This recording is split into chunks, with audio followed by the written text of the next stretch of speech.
Hi friends, காலையிலே எந்திரிச்சு டீயை போட்டு இந்த மாதிரி கிளாஸில் ஊற்றி நுரை பொங்குற அளவுக்கு டீயை குடித்தாச்சு. இப்போ பிரேக்ஃபாஸ்ட் செய்ய ஆரம்பிச்சிடலாம்.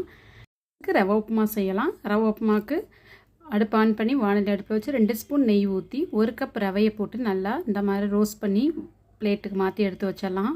அதே கடாயில் 2 ஸ்பூன் நெய் ஊற்றி காஞ்சோடனே கடுகு, உளுத்தம்பருப்பு, கடலைப்பருப்பு, முந்திரி பருப்பு, காஞ்சோடனே பச்சை மிளகாய், இஞ்சி, சின்ன வெங்காயம் 1 கைப்பிடி, மல்லி இலை, கருவேப்பிலை போட்டு ஒரு சின்ன தக்காளி பழத்தையும் நறுக்கி போட்டுடலாம். நல்லா வதக்கி விட்டுறலாம். 1 கப் ரவைக்கு 2 கப் தண்ணி ஊற்றணும். 1 கப் தண்ணி ஊற்றி உப்பு போட்டு வறுத்து வச்ச ரவையும் சேர்த்து போட்டு நல்லா இந்த மாதிரி கிளறி விட்டிங்கன்னா ரவை உப்புமா ரெடி ஆயிரும். இந்த பிரேக்ஃபாஸ்ட்டுக்கு ரொம்ப குயிக்காகவும் ஈஸியாகவும் செஞ்சிடலாம். மாவுக்கு ஜீனி போட்டு சாப்பிட்டா டேஸ்ட் இன்னும் சூப்பராக இருக்கும். இது கூடவே பருப்பு வடை, உளுந்த வடை வச்சு சாப்பிட்டா சூப்பராக இருந்துச்சு.